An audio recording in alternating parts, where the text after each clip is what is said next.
So I'm back making another video. It's not a long one, it's just a quick one. Just going to go into how I do these shadow effects, what's needed, and how I do these sort of red, shiny red glass effects, which is basically glass paint. But a few people have asked me on Reddit today about the toneage effect, so I'm just going to go in to a little detail on how I do that and stuff.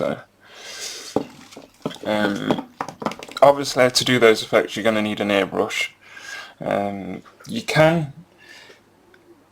If you're a beginner, I don't recommend going out and buying like a really expensive compressor, but it is an important piece, and it's going to be something you're going to end up upgrading again eventually. So it's like I bought a compressor with a tank from Amazon. I think it was about £110, something like that. It was actually a twin cylinder compressor with a small 2 or 3 litre, I think it's about 2 litre tank that comes with it. It's a really good compressor. I sold that with my old airbrush, which was a Iwata Revolution CR. It's a good airbrush, but I'm going to get into why it's not such a good airbrush as well. So it's cheap. You can pick that airbrush up for about £100 on between £90 and £110, and it is a good brush. It's just when it comes to cleaning like the nozzle, the problem that you're going to have is, if I just show you on this one, I'm going to do it. The nozzles on the cheaper Iwata airbrushes, I don't know if you can see this. You see the very tip of that? The very tip, it's got like a little thread on there. That's basically your tip on the CR and a lot of the other cheaper Iwata airbrushes. And it's tiny. It's literally the size of 3 pinheads. Cleaning that is a pain in the ass because you have to use a spanner each time you want to clean it. If you tighten it up one revolution too tight, it's just going to snap that thread and it's going to be stuck inside the airbrush, and it can be hard to get out. I got it out by hammering like a really thin, small technical screwdriver. I just sort of whacked it in and it was able to turn it out and unscrew it. So that's why I didn't like that airbrush. But the more expensive airbrushes will come with the whole thing. So to clean this, all you have to do is I use these dental things, so it's really quick and easy to clean. I've just been using this airbrush a second ago.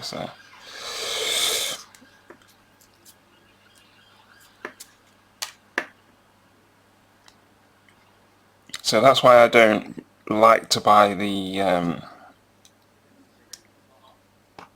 cheaper ones. When you buy a compressor, most of the compressors nowadays, they're going to come with an airbrush. Some of them come with 2, which will probably look something like this, which I've never even taken out of the box. They're okay. I would never use this type of design with any type of modelling, ever. These bottles, they're not very good, and you have to really crank up the pressure to get the flow right. So this would be a no-go for me straight away. But they normally come with 2 types, so you'll get one of these chucked in and you get the normal shape like that. Now these they're not very good. The parts on them are cheap. They're not going to be like triple chrome plated, so paint can stick inside a bit, and the needles are very poor quality. But there are things that you can do. So if you was to buy, as a beginner, you don't want to be spending, like I say, you don't want to be spending a fortune. So you go out, you buy something like a £110 compressor. You're going to get a couple of airbrushes. You can buy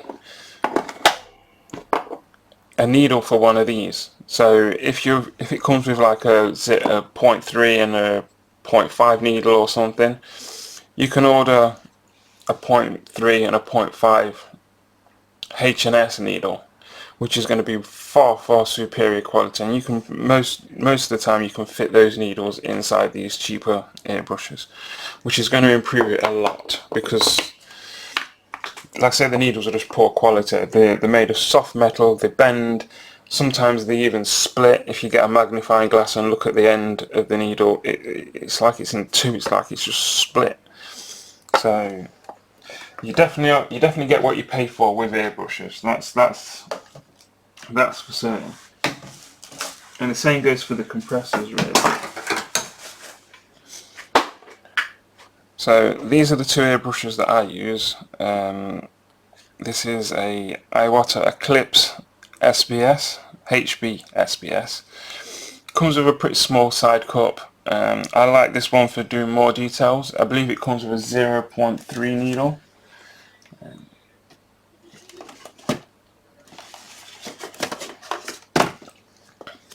This is the box. And as you can see, warehouse deal. And this is what I was going to get to as well. Always check the warehouse deals on Amazon. And that is, so if you was to go looking for, say, this airbrush, just if you scroll down a bit or just to the right hand side, it will say available from other sellers, or it'll also say available used, and it'll be a fraction of the price. So say if it's £220, I picked this up for about £110, I think it was. And I was going to say there's nothing wrong with it, but the needle was actually bent. So I actually contacted Amazon, and the customer service guy was really nice, and he probably shouldn't have told you to do this, but he told me that if I returned it, I'd only get a refund. They wouldn't be able to swap it at this price.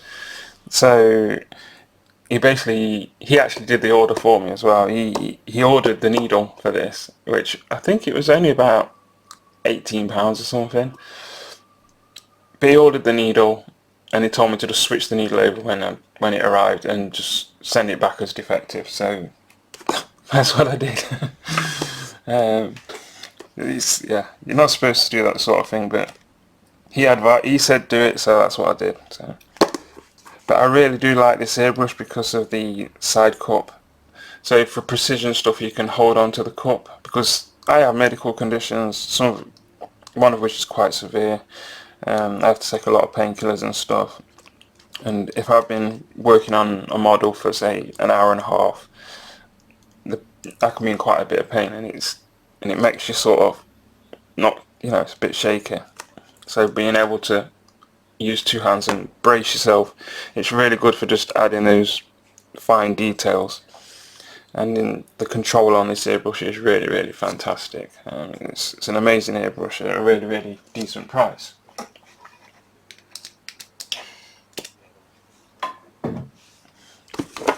This is my normal, main go-to airbrush, which is a Hardner & Steinbeck Infinity CR Plus.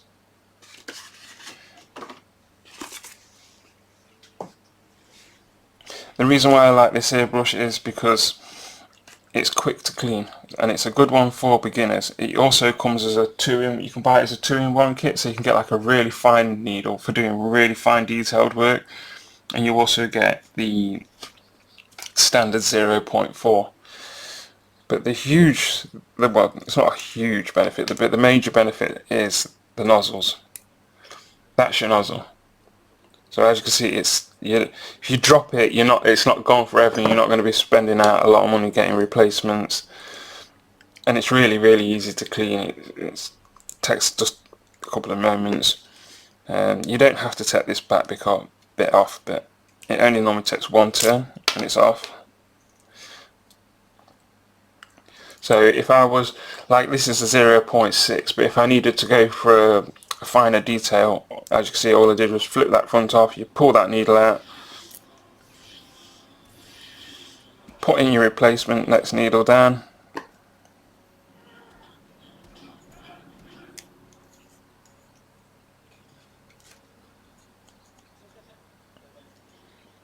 and that's it.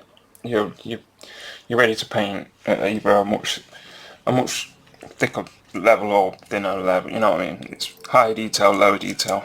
But even with a 0.6, you can still achieve the same levels of detail that you can with a 0.4.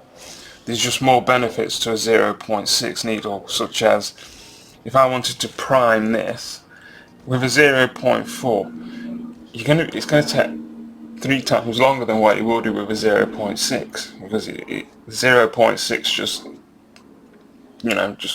just covers it in seconds. It's just buff, gone, job done.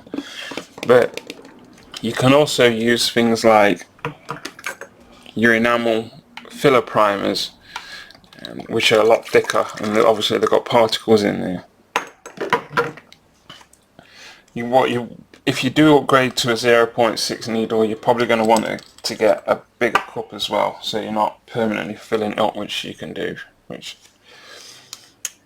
It's a slightly different colour because this is actually made for a different airbrush. I mean, it's still made by Hardener Steinbach, but it's a different type. It's it's for the trigger airbrush, which only comes in the chrome nickel. So, but you know, it's not really noticeable.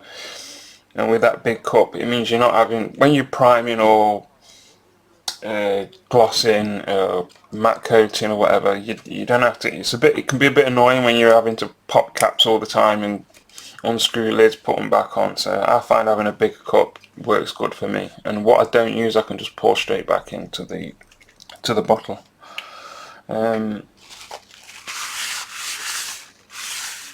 So those are the two airbrushes that I use. And like I say, I'd recommend either one, or obviously if you can't afford something like that, I would use one of the ones that you get, either get free with the compressor, or I'd just buy a £50, £60 airbrush, and I'd probably just get a couple of higher quality needles. So yeah.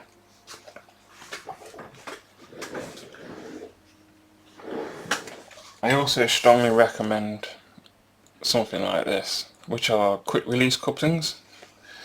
So when it comes to cleaning your airbrush, you just disconnect it.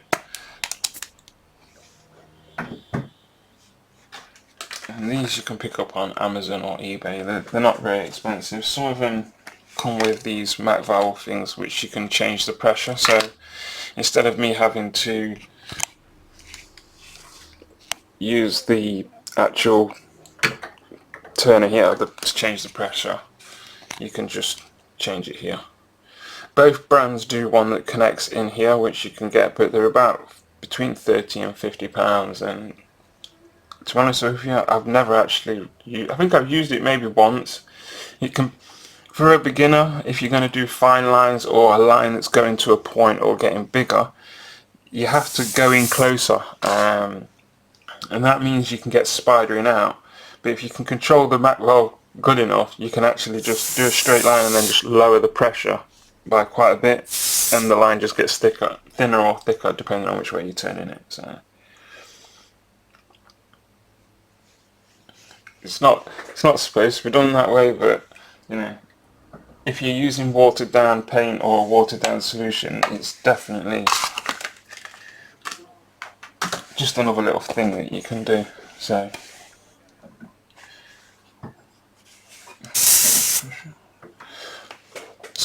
the shadows on the cloaks. So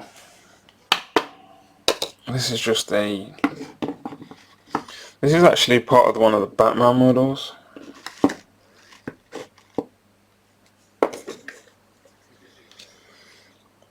Give me some colour. This will do. Gunmetal.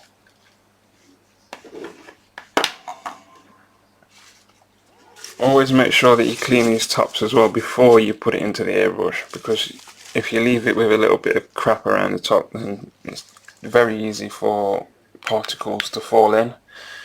And there's nothing worse than getting a particle jammed inside an airbrush when you've just put the paint in it, because you've got to get it all back out again, you've got to clean it all, yeah, not good.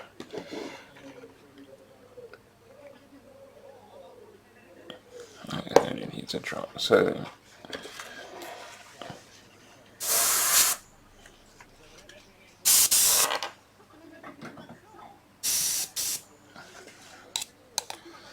I'll just do it on this inside bit.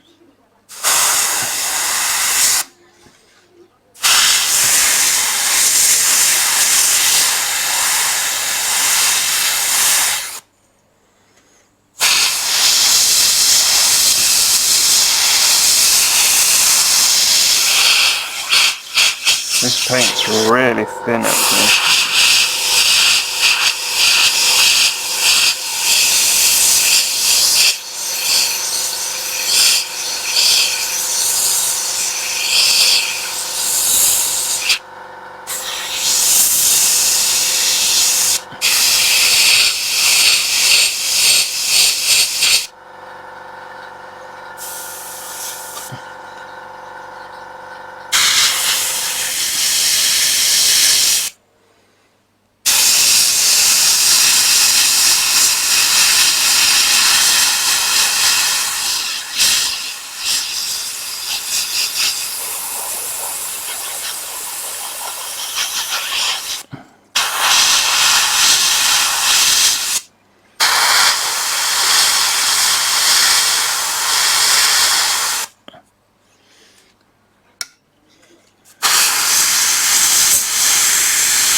put some shadows on there. It's nothing major, just a couple of lines.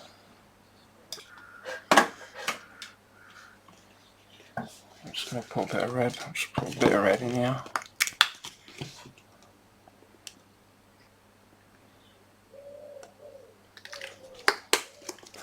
I'll just put a little dash of thinner in there. There's not very much. You just put your finger on here and blow it back.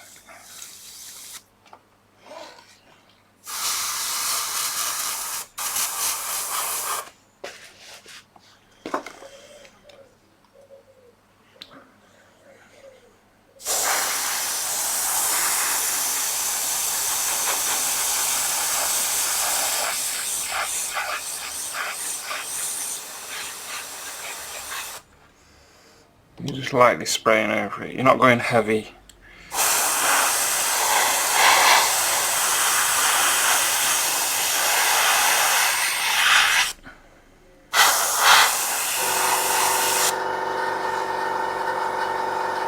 Now you can see that there's that shadow.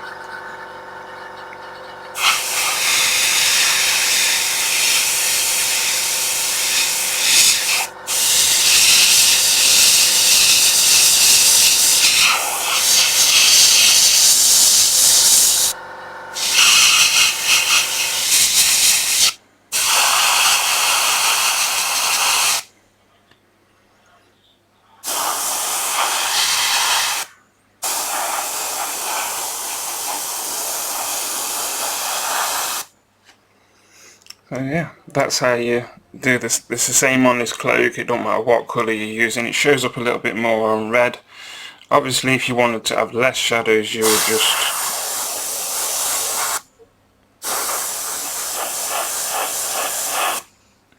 just keep adding a little bit more colour. But you can also make it so that all the shadows go completely. So that's why I water it down a little bit. It's a lot harder if the paint's just neat sort of thing, if it's just straight out the bottle. Just because it's so opaque.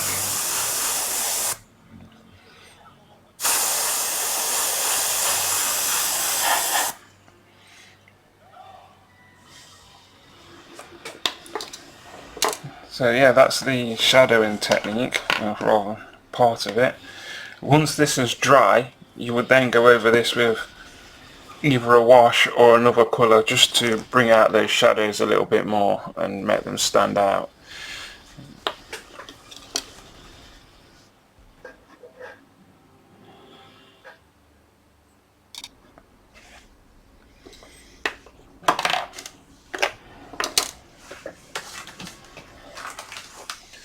So I'm just trying to cover a little bit of everything in this video. The other question I've been asked is how I do the eyes, and again how I do the glass effect. For that I use these, which are Peebo glass paints. You can also get this stuff, which is a lightener, so you can change the shades. You get loads of different colours in a box. You don't have to buy a big box like this as well. They do all of these sets in like half packs. I just prefer to buy the bigger packs.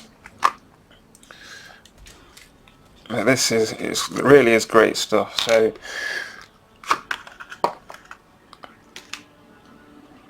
there's no way that you're going to be able to do this without resin or dyed resin. You know, epoxy. It's just not possible. So that's why I like these paints, because little things, visors and stuff like that, you just use a pipette and you can just sort of drip it on, and then you can either use a brush or a barbecue skewer to just sort of manipulate it and get it where you need it to be. Personally, I use a barbecue skewer most of the time. I'll just show you what this is like. These are actually quite runny. Yeah, this ain't gonna matter anyway, so.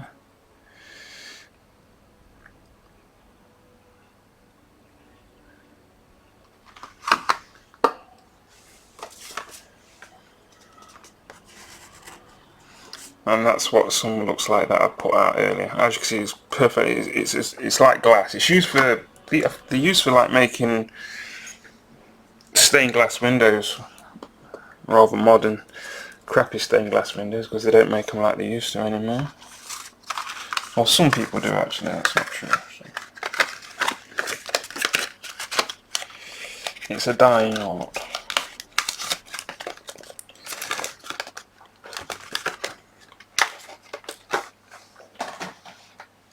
The other effects that I've got on here, which I'm just going to get to now, are moon and prism, which try you can see how well this, but you can see the colours, how they blend and mixed. They look really, really cool. This is the moon ones, yeah. They are alcohol based, so you can thin them out and you can paint them on, and I think they work great for doing like fantasy models and stuff like that, with like dragons and stuff like that, because you can just do all these multicoloured wings. There's also the prism range, which will sort of separate to create those effects. So obviously if you was to paint that onto like a dragon's wing or something like that, it's going to look pretty awesome, and you're not going to be able to do that with any other types of paints really. It's just, you know, it's just this medium. So, and I only know about these because I work with canvases, so I've only been into modelling for say 6 months, so every time I come across something that I don't know how to do or I'm not sure about, it's like, well actually I did something similar like that on a canvas, so see if I can use that, and that's how you discover things like this. But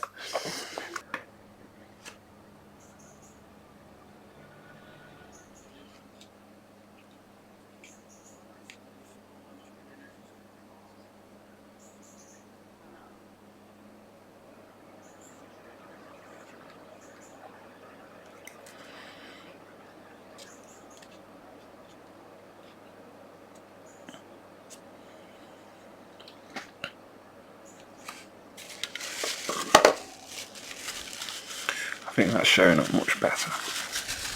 So I'm just going to use this just to nick this edge here, just so it doesn't look quite so crisp. And you can see how the dark colours got stuck in the gaps. That's what wash is supposed to do. But when you buy these pre-made washes, they're so watery that I find they just run into the gaps and stuff, whereas sometimes I want a bit more than that, and so I find making my own better for me.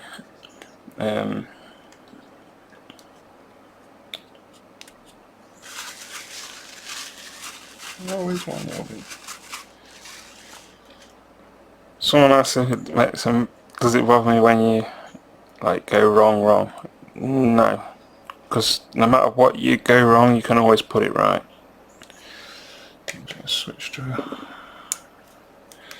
smaller brush here, just to get into the top corner.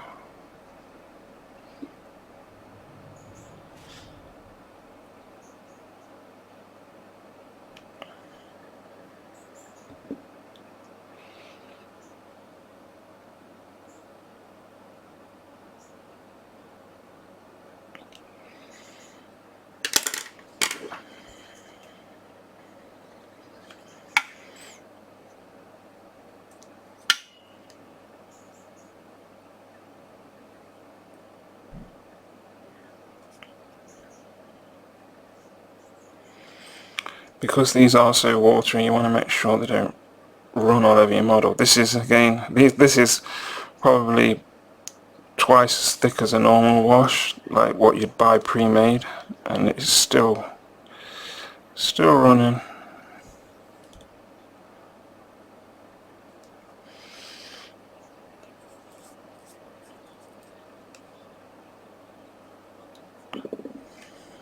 I'm just gonna do half this bandolier.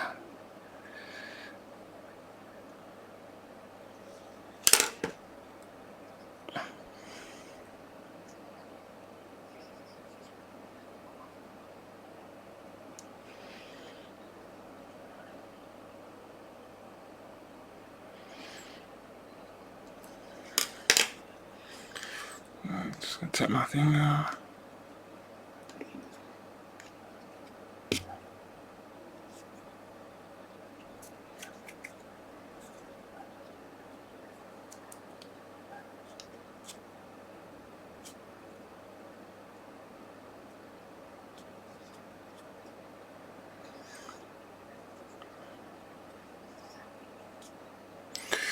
So obviously you want the shadows to go from the gap out, so that's why I'm putting my finger on and pulling up on that part. And same for the sides, you don't want to take away it all.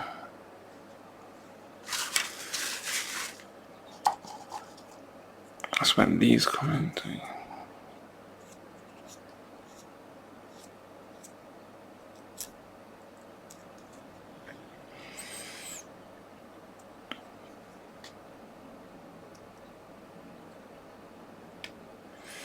And now that looks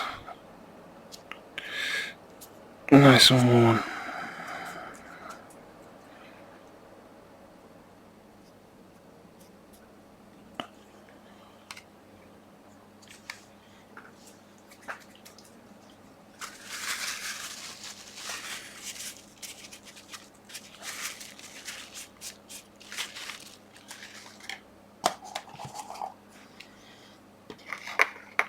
I'm just going to do the rest in just a second. Just a second. Airbrush them.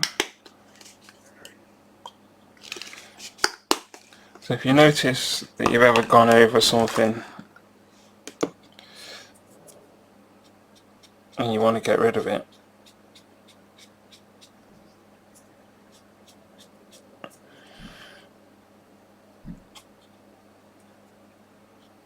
you can always just use a little bit thinner just to wipe that out, but be careful because it's easy to go down to the base layer, and that's why I always keep little tubs of almost all the colours that I use as I'm going along. So there's some of the tubs from this one, and there's another tub up on the shelf, and there's another tub in the bedroom. So if you do go wrong, you can always just touch that up. If you don't mix up the extra and keep it in a tub, that's when you run into problems, because then that means you've got to then mix up a colour again, and the chances of you mixing up the identical colour, it's not really going to happen. So that means you're doing the whole thing again. I mean, you don't have to, you can just do under his chin, because you have to remember that he's sat on a speeder and then he's got a helmet on, so even if I'd have rubbed it all the way down to the primer, it's never going to be seen. So, but you don't want to get into the habit of leaving stuff just because you can't see it. I mean, technically the whole of this side of the model will most likely never be seen, but you don't just not do it as detailed. So, no, some people do, I guess. I don't. If you're going to do it, you may as well do it right.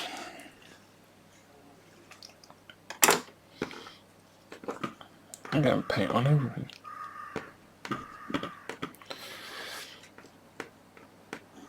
And this is another reason why it's good to clear coat at each stage. So once I've finished painting all this up, I will clear coat this whole section. I'll clear coat all of this, because when you add more tones and more highlights to it, and you're having to wipe it off, you can wipe off the paint eventually. Each time you're doing it, it's getting a little bit thinner, and then eventually you'll start to see patches of primer coming through.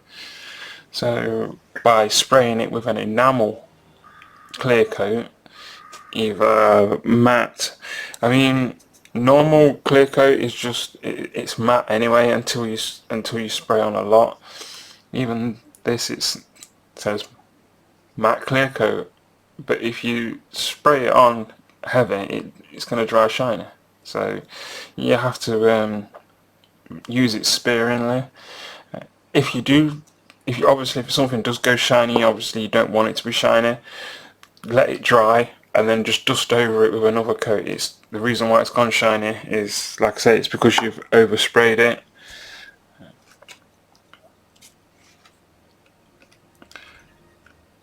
I did almost all of this with an airbrush. Obviously you have to do some parts with a brush. You're not going to be able to get this close to the jetpack with an airbrush without taping it off. But it takes that long to tape it off. I just don't bother, and you can mask off with this masking off fluid. This is the better one, but even then it's not great, because sometimes where you sprayed up to it or painted up to it, if the paint goes over it, it sort of sticks to it, so you end up with this gummy edge. You then end up having to scrape it off, and it ruins the point of masking it off, I guess.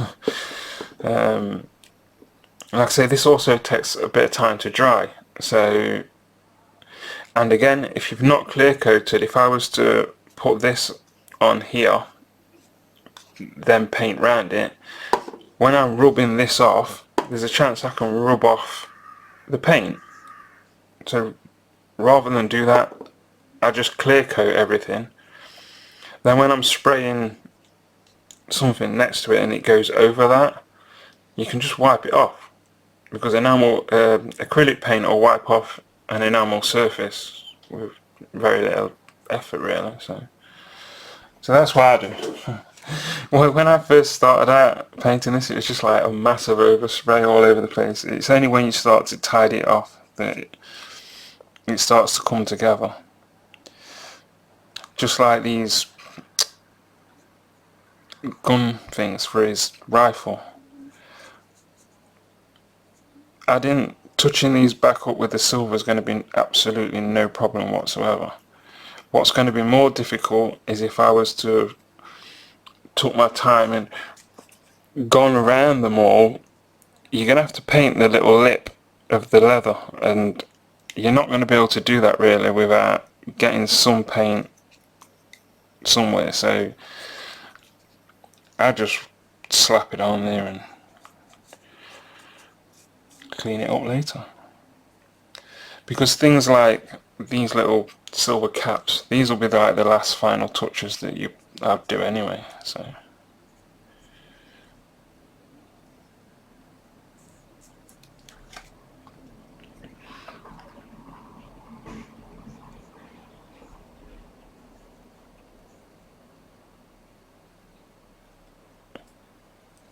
You want to get right down into the gap. And this is why I don't use my really nice brushes for painting models, because you just ruin them.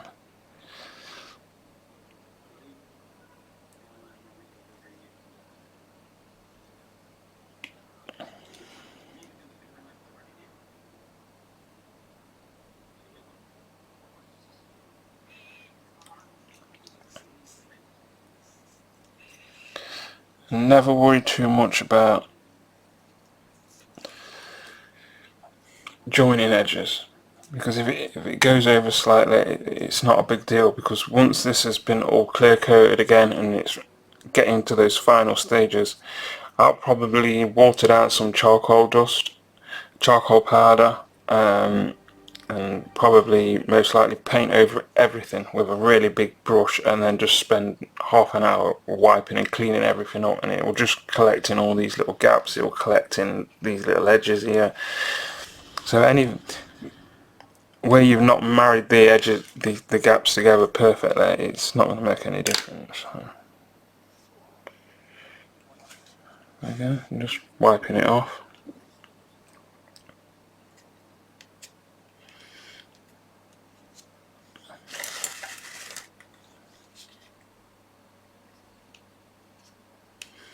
So I'm going to pull away.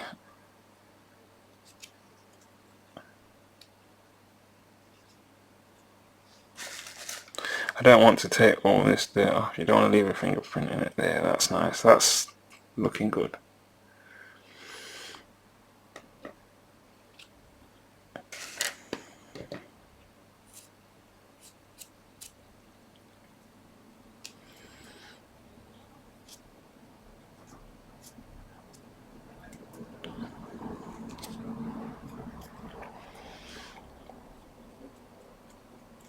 You can even clean up the caps a little bit like this.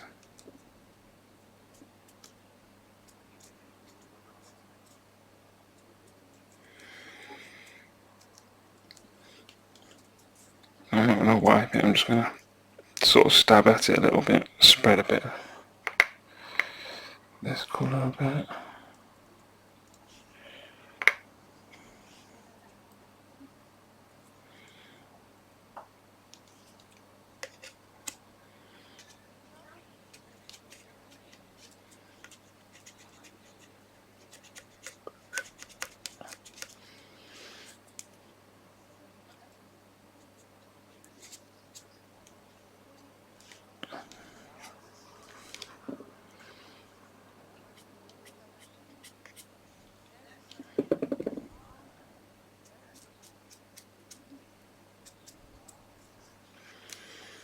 So I'm happy with that now.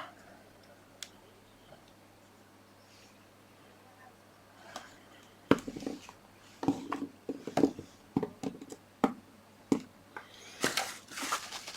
don't know what's wrong with me today, I'm getting paint everywhere.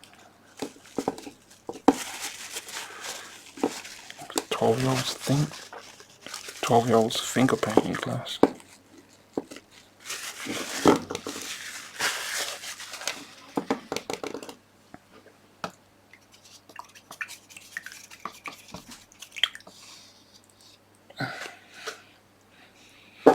Unlock the caps back.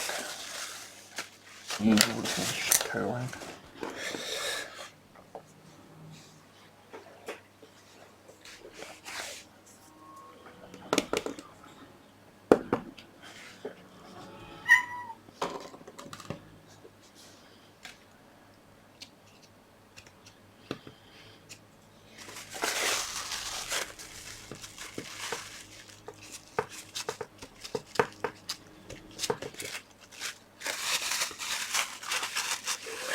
This arm is going to be dirtied up anyway. I'm just trying to keep it in stages so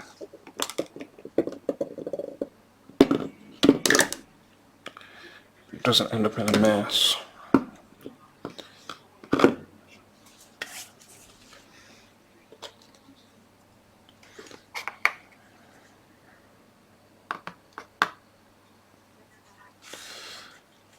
So I'm going to have to move him over there actually.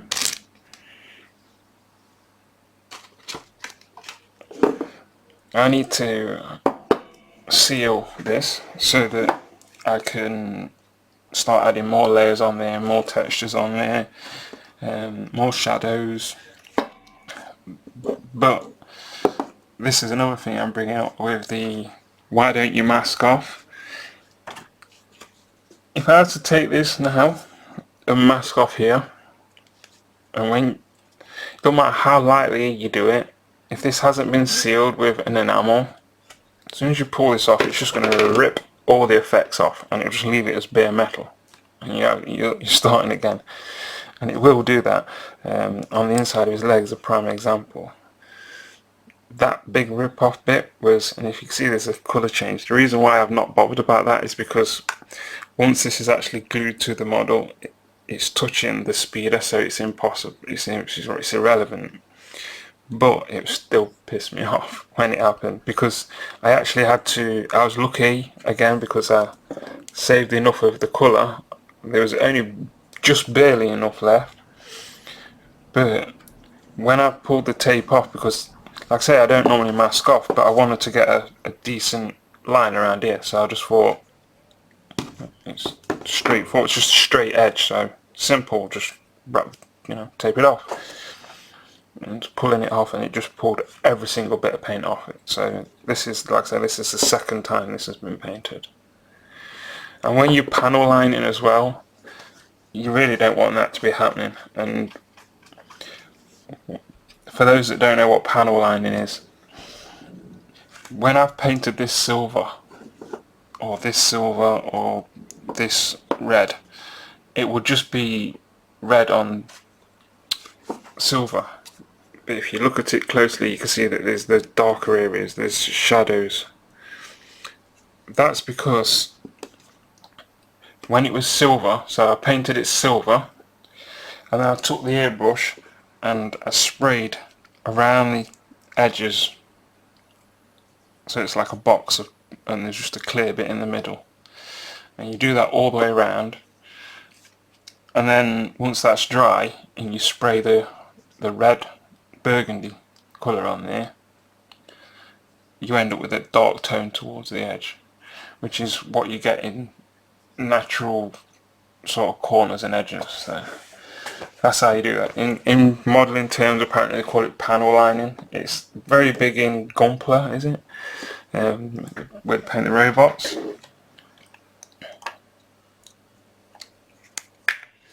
Oh, and these cups, you buy these pots, are the ones I use the most. You buy these on Amazon, and they're really cheap, and you get a massive bag full of them. They're not completely airtight. If you just seal this down, it will stay dry. I mean, it'll stay wet for about a week.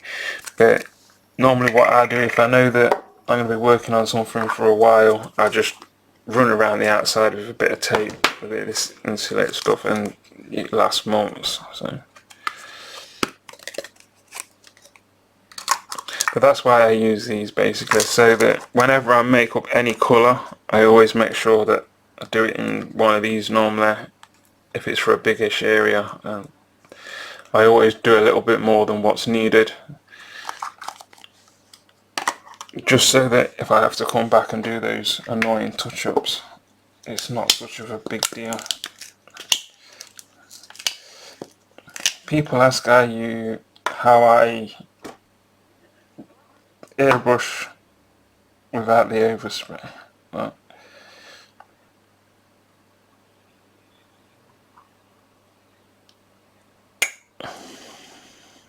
over the show. It's not like you're aiming for precision. That's the best way to explain this.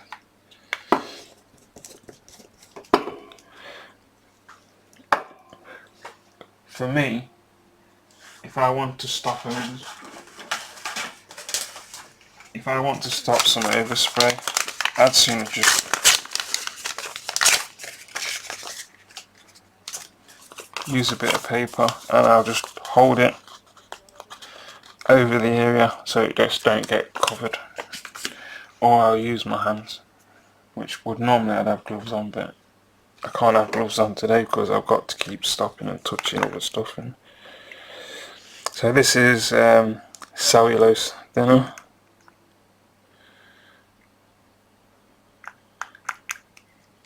Which I just put in a bottle.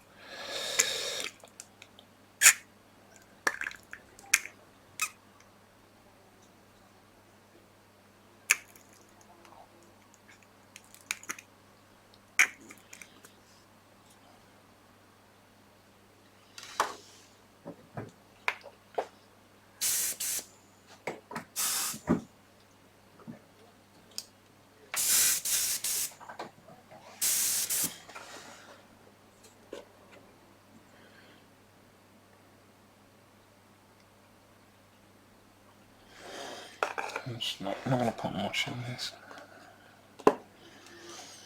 So obviously I don't want to be getting any matte on there, so I'll just put those over.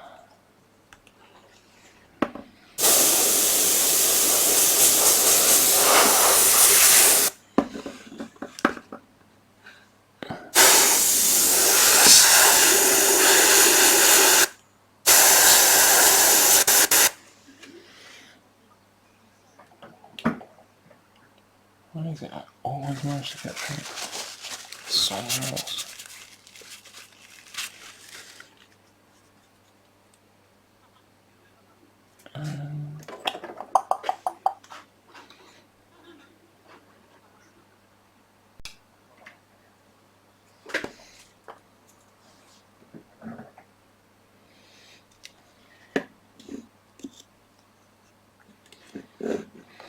These I can touch up by hand with a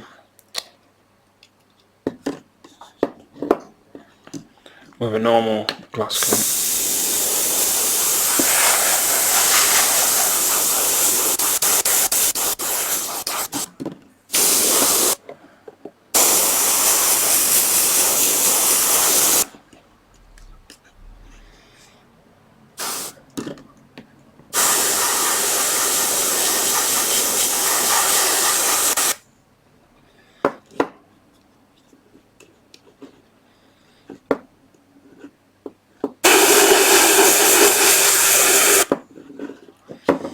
I just don't have time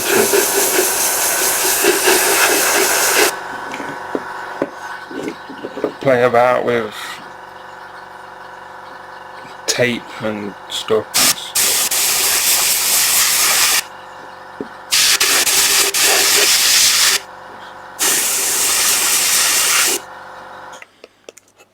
So I'm going to try and avoid this.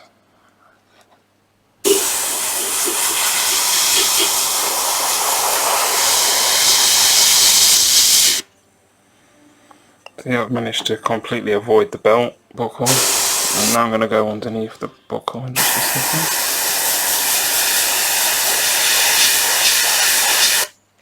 This is a very, very precise airbrush as well, which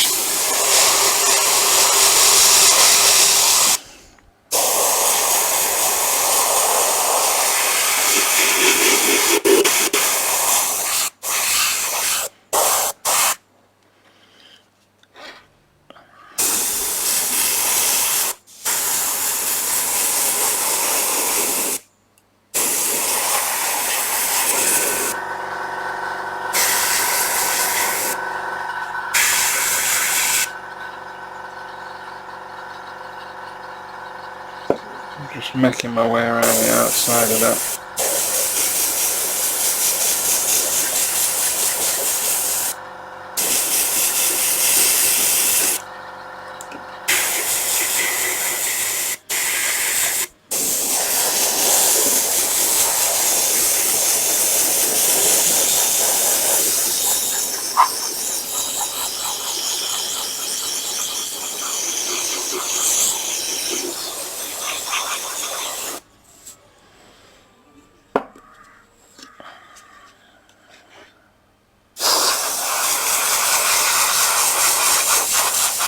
Really starting to make some pop now and stand out.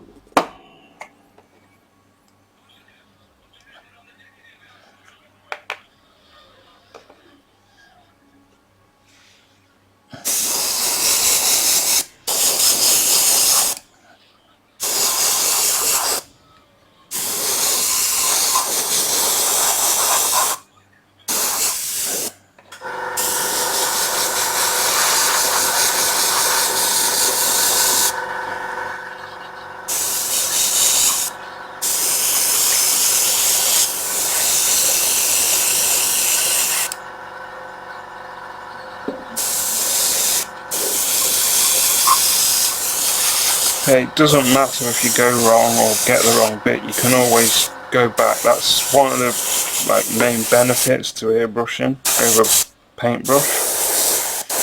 If you were to do this with a paintbrush, the brush strokes wouldn't allow you to change that much stuff. So, because this is clear coat, you can't see the line, but the line's ending directly just at the plate. I can see it perfectly. It's like straight past there.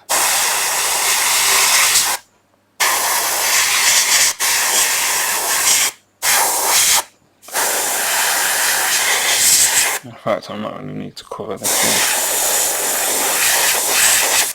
one.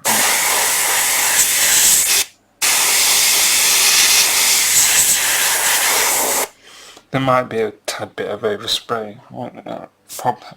There wasn't actually, I'm just saying. There might have been. There wasn't. Certainly nothing that's going to take away the shine anyway.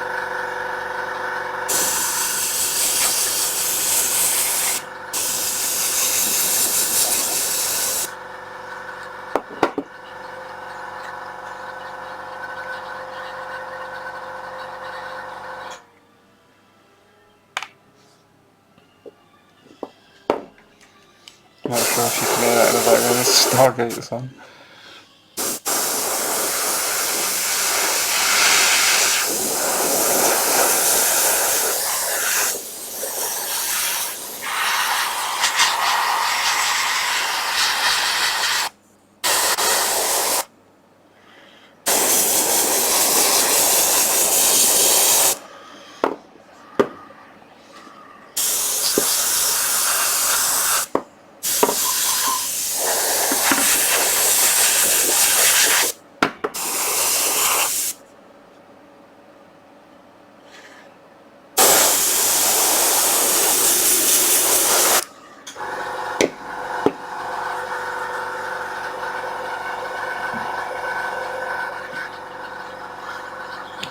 remove this.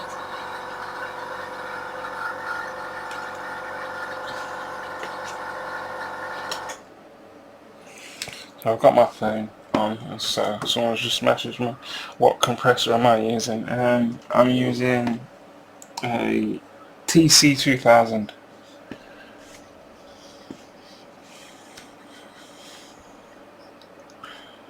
How dry is this? Yeah, I may as well do this a little bit while I'm here as well. So I just need to get inside this arm here and around this edge. So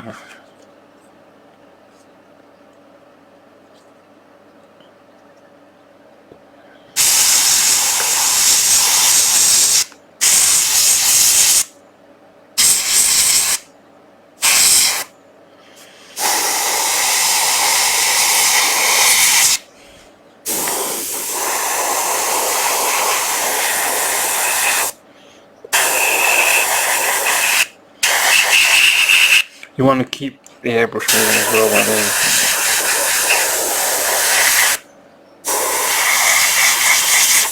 If you don't keep it moving, any errors that you do make, you're going to compound them by the fact that you're continuously spraying on the same spot.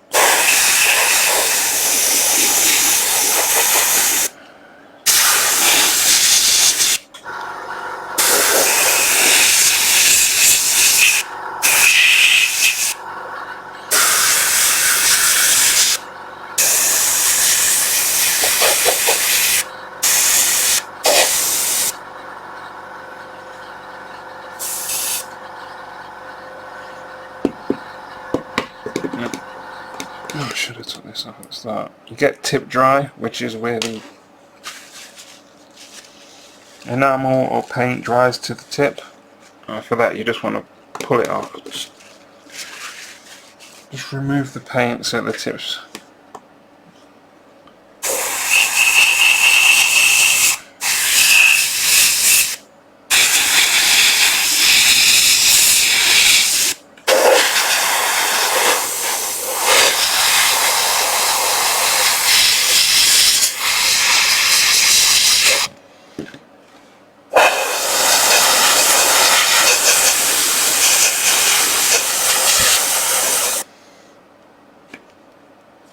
I'm not sure how well it's showing up, but you can see shiny and not shiny. So.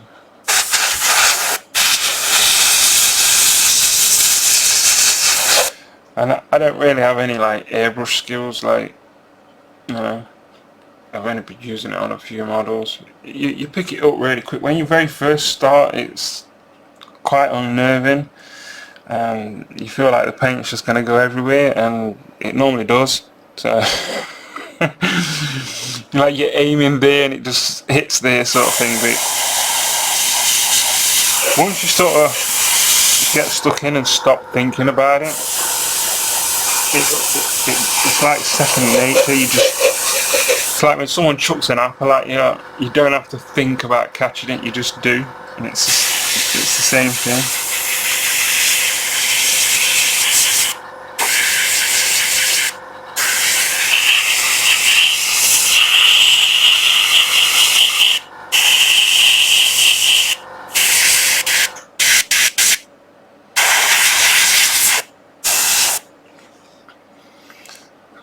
I'm going to put my finger across here. I'm going to try to.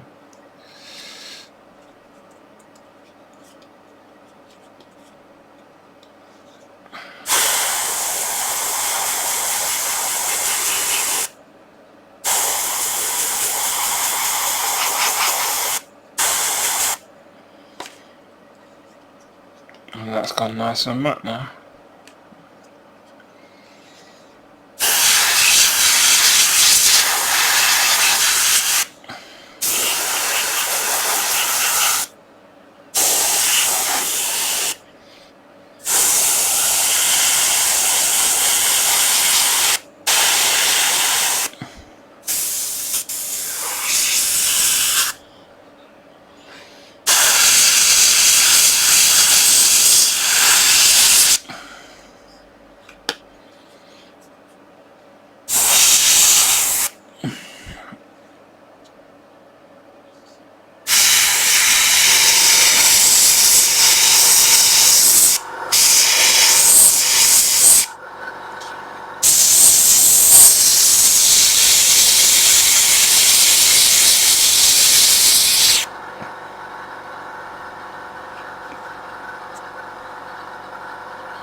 So that's that all just about done, and his armour's all still shiny everywhere, and everywhere else has been nicely dulled down and matte coated.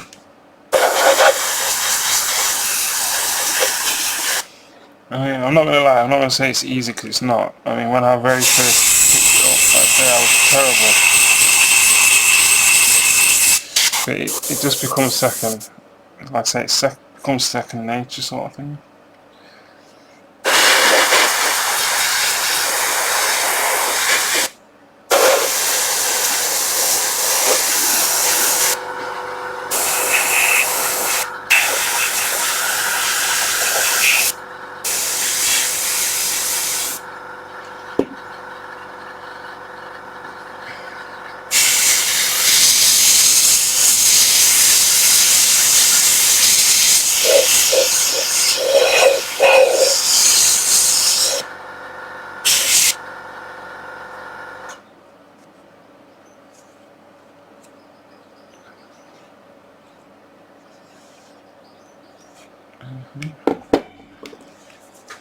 I'm happy with that. So I've just mixed up a little bit of blue to do his hands, and I just thought I'd show this the worn effect. So I use a lot of these AK products. They're very good. They also do, if I can find it, pin one. I'm not sure what's done with it. Wait. There's a chipping one as well. They're much more effective than hairspray, because hairspray reacts differently with different paints. You also get different hairspray manufacturers using different chemicals and stuff to make their hairspray. So because they have different chemicals, it's hard to predict how each one's going to react unless you test it. So if I was going to use chipping, I'd just buy this, and if I want to weather it, I'd just buy this. This, you can actually still do chipping with this one, so this one does both, whereas this one is like just chipping. So this is a good all-rounder, and that's why on this project I think I've just about finished this bottle. But I think they're about £8 a bottle on Amazon, which means they're normally cheaper if you can get them locally.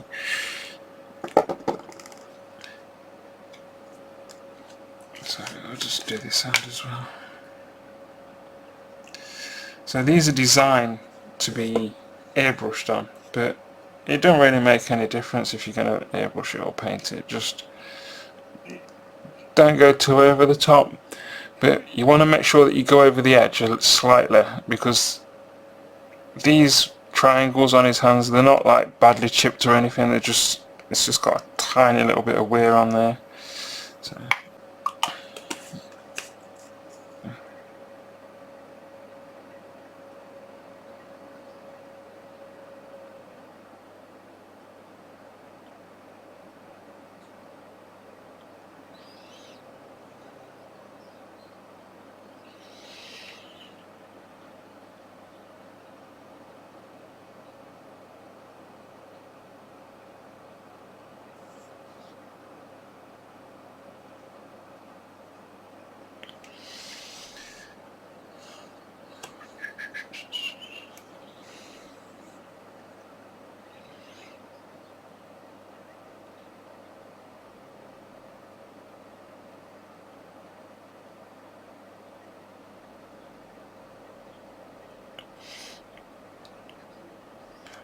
stuff like this is better done under one of those little like micro magnifying lamps, which I do have, and it's on now, but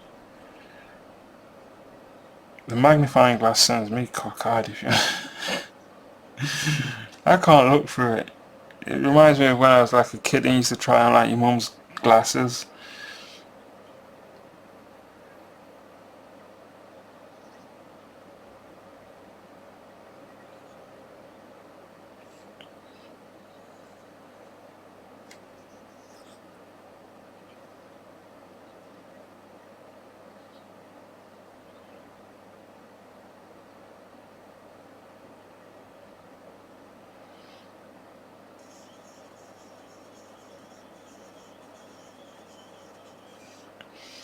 And this is why I don't like using the pointed brushes. I mean, you'd never notice from any distance or anything like that, but when I'm looking close up, I'm like, I can see brush strokes, I don't like it.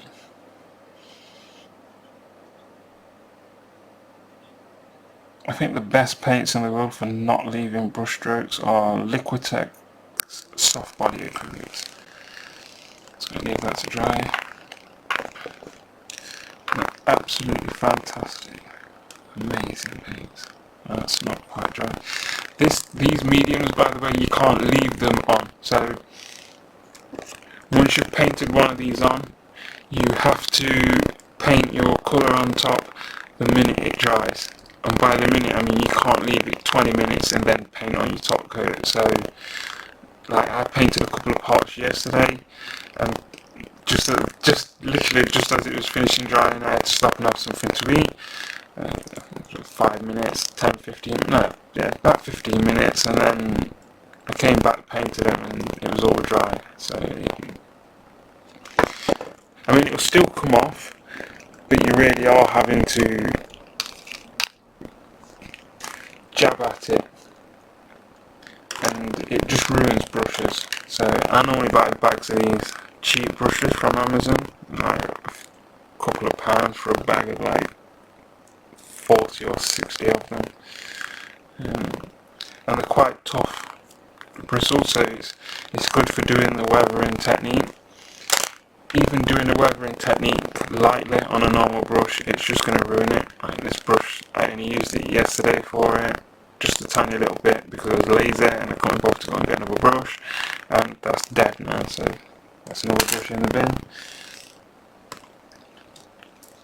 So yeah, it ruins brushes easy. A good brush for doing scratches and stuff are the watercolour brushes. No, they're sort of they're almost like twiggy. They're quite good for this sort of thing, because they won't break or damage like a normal brush would. And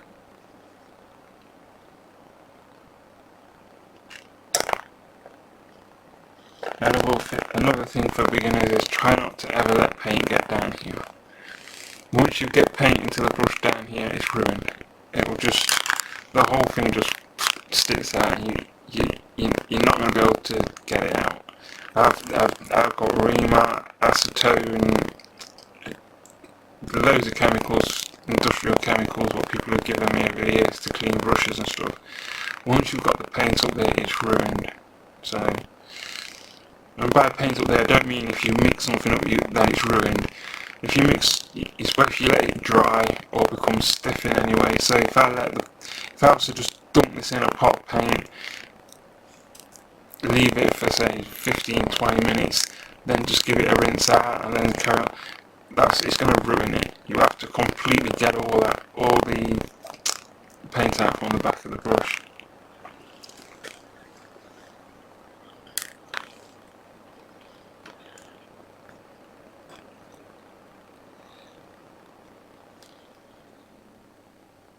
And this is dry now, I can do this one.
Sorry if I keep taking it out of the view of the camera. Just really don't want to be going wrong with this bit. I need to get it in the right angle so I can see it.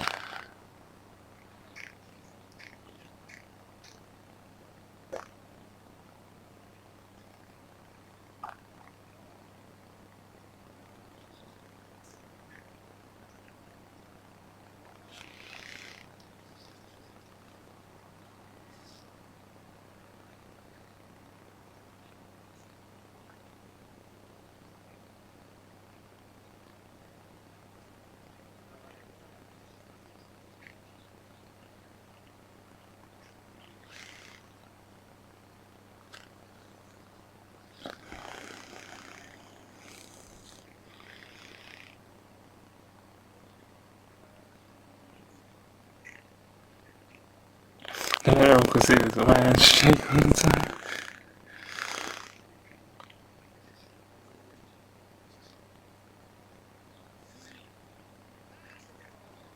It's mainly because I've been sat here for a while and painkillers are wearing off.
That'll do.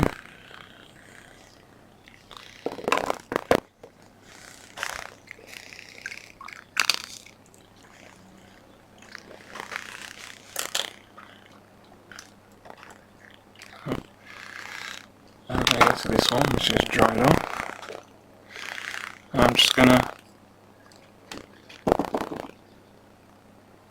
get some water, dip the brush in it, and all I'm gonna do is I'm just gonna paint around the edges. I think on this one there's only one chunk of his. It's just a little bit scratched around the edge and it's just got one chunk missing, so paint it all wet.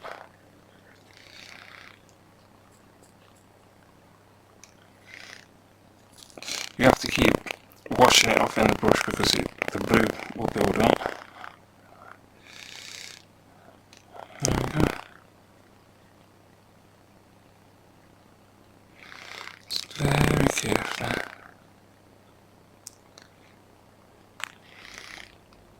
If you want to get a really good edge, I would do it this way, but you can easily overdo it.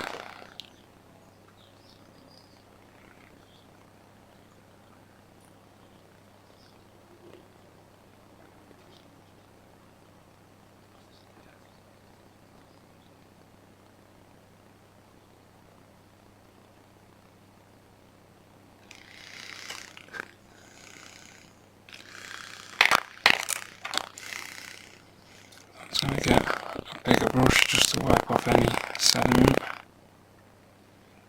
There you go. I've actually had to turn the autofocus off. Just turn it back on again.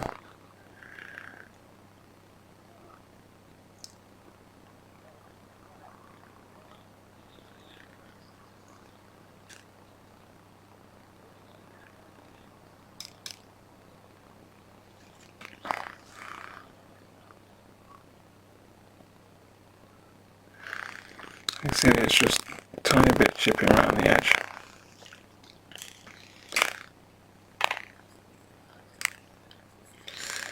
I'm just going to put a little scratch in the middle. So you're just poking at it.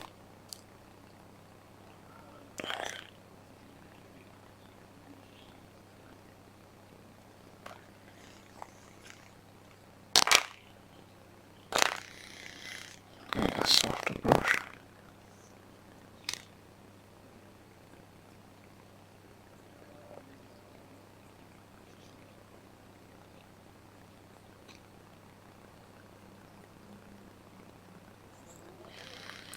And that's how you do the worn effect. Obviously, the more worn you want it to be, the more you poke away at it with the water. You have to let it dry. This one dry, isn't it? Yeah, this one's dry. So one of these has got a bit of a bigger chunk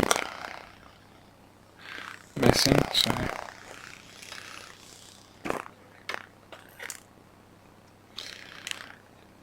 yeah, if you use hairspray rather than this, it does work. Like I say, I've used it on normal paintings, canvas paintings, but my experience, like I say, it doesn't always work.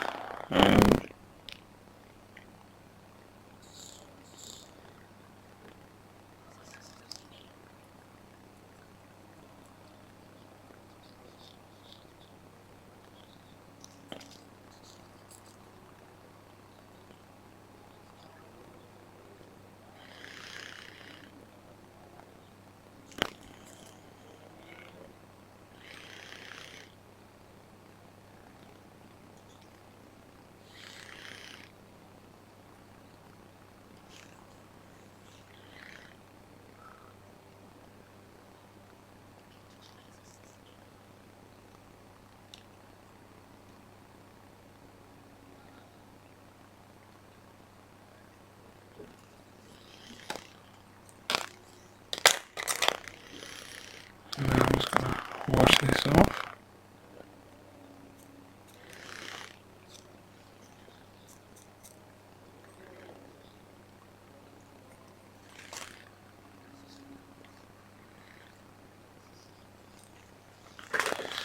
So you can't do anything with this until it's dried now, but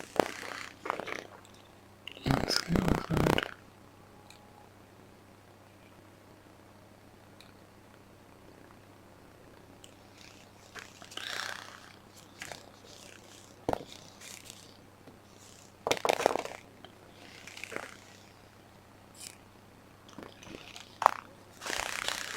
So yeah, that's about it for today.